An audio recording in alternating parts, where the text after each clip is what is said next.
Election support ಮಾಡಿ ಅದು flash mob ಅಂತೇಳಿ ದಿಢೀರಾಗಿ ಯಾವುದೇ ಪೂರ್ವ ಮಾಹಿತಿ ಅಥವಾ ಅನುಮತಿ ಇಲ್ಲದೇ ಮಾಡಲಿಕ್ಕೆ ಪ್ರಯತ್ನಗಳನ್ನು ಮಾಡಿದ್ರು. ಕೆಲವರನ್ನು ಪೊಲೀಸರು ಪ್ರಿವೆಂಟಿವ್ ಕಸ್ಟಡಿ ಕೂಡ ತೆಗೆದುಕೊಂಡಿದ್ದಾರೆ ಮತ್ತು ಅವ್ರ ಮೇಲೆ ಒಂದು ಪ್ರಕರಣವನ್ನು ಕೂಡ ನಾವು ದಾಖಲು ಮಾಡಿದ್ದೇವೆ. The cops have been very violent. They're using force against a very peaceful and silent crowd. Central division Cubbon park police ने एमजी रोड पर फ़लस्तीन के साथ एकजहती का मुजाहरा करने वालों में 11 अफराद और दीगर के खिलाफ असखुद मुकदमा दर्ज कर लिया है। एफआईआर में बहुत्व कर्नाटक के विनय श्रीनिवास, बाबू प्रकाश एएस, फहद खान, इमरान, मोहम्मद अशफास, सैयद अब्बास, लियो जॉन, मोहम्मद सैफुद्दीन, मोहम्मद इस्माइल, शुएब, उमर और दीगर के नाम शामिल हैं।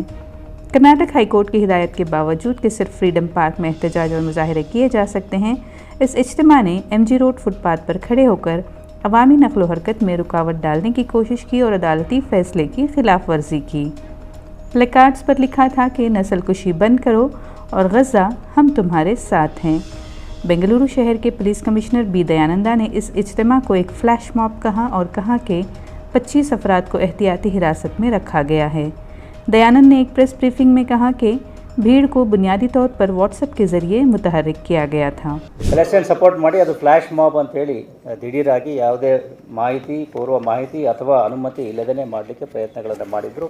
ಕೆಲವರನ್ನು ಪೊಲೀಸರು ಪ್ರಿವೆಂಟಿವ್ ಕಸ್ಟಡಿ ಕೂಡ ತೆಗೆದುಕೊಂಡಿದ್ದಾರೆ ಮತ್ತು ಅವ್ರ ಮೇಲೆ ಒಂದು ಪ್ರಕರಣವನ್ನು ಕೂಡ ನಾವು ದಾಖಲು ಮಾಡಿದ್ದೇವೆ. ಅದು ಸಂಘಟನೆ ಅಲ್ಲ, ಇದು ವಾಟ್ಸಪ್ ಮುಖಾಂತರ ಅವರು ಮೊಬಿಲೈಸ್ ಮಾಡಿಕೊಂಡು ಬಂದು ಅಲ್ಲಿ ಮಾಡಿರ್ತಕ್ಕಂಥದ್ದು. ಫ್ಲ್ಯಾಶ್ ಮಾಬ್ ಅಂತ ಈಗ ಇತ್ತೀಚೆಗೆ ಕೆಲವು ಕಡೆಗಳಲ್ಲಿ ವಿದೇಶಗಳಲ್ಲಿ ಪಾಶ್ಚಾತ್ಯ ದೇಶಗಳಲ್ಲಿ ಏನು ಪಾಪ್ಯುಲರ್ ಆಗ್ತದೆ ಆ ಹಿನ್ನೆಲೆಯಲ್ಲಿ ಅವರು ಮಾಡಲಿಕ್ಕೆ ನೋಡಿದ್ದಾರೆ. ಅದಕ್ಕೋಸ್ಕರ ಬೆಂಗಳೂರು ನಗರದ ಯಾವುದೇ ಭಾಗದಲ್ಲಿ ನಾವು ಈ ರೀತಿ ಪ್ರತಿಭಟನೆ ಅಥವಾ ಮೆರವಣಿಗೆಗಳಿಗೆ ಅವಕಾಶ ಇಲ್ಲದೇ ಇರೋದ್ರಿಂದ ಮತ್ತು ಯಾವುದೇ ಅನುಮತಿ ಇಲ್ಲದೇ ಅವರು ಅಲ್ಲಿ ಬಂದಿದ್ದರಿಂದ ಅವ್ರ ಮೇಲೆ ಕ್ರಮ ತಗೊಂಡಿದ್ದಾರೆ. ಮತ್ತು ಅಲ್ಲಿ ಪಬ್ಲಿಕ್ ನ್ಯೂಸೆನ್ಸ್ ಮತ್ತು ಟ್ರಾಫಿಕ್ ತೊಂದರೆ ಮಾಡಿದ್ದಾಗನ್ನು ಕೂಡ ಅದರಲ್ಲಿ ಉಲ್ಲೇಖ ಮಾಡಿ. ಸೋಷಿಯಲ್ ಮೀಡಿಯಾದಲ್ಲಿ ಅಂತಂದರೆ ಕೆಲವೊಂದು ವಾಟ್ಸಪ್ಗಳಲ್ಲಿ ಬಂದಿರತಕ್ಕಂಥದ್ದು. WhatsApp is not social media, but ಆದರೂ ಕೂಡ ಇದು ದಿಢೀರಾಗಿ ಅವರು ಮಾಡಲಿಕ್ಕೆ ಪ್ರಯತ್ನಗಳನ್ನು ಮಾಡಿದ್ದಾರೆ. ನೆನ್ನೆ ಸಾಯಂಕಾಲ ಆಗಿರ್ತಕ್ಕಂಥದ್ದು. ಓಕೆ, ಪ್ರಿವೆಂಟಿವ್ ಅರೆಸ್ಟ್ ಮಾಡಿದ್ದಾರೆ. 20 ಜನನೇನೋ ಪ್ರಿವೆಂಟಿವ್ ಅರೆಸ್ಟ್. ಎಷ್ಟಪ್ಪ, 20 ಅಲ್ವಾ? 25 ಜನನೇ preventive arrest. Some of our folks have been detained even before the protest could start, and this is really shameful that in a democratic country like us, or rather we claim to be a democracy, we aren't even allowed the right to stand on our streets and express solidarity with wounded people.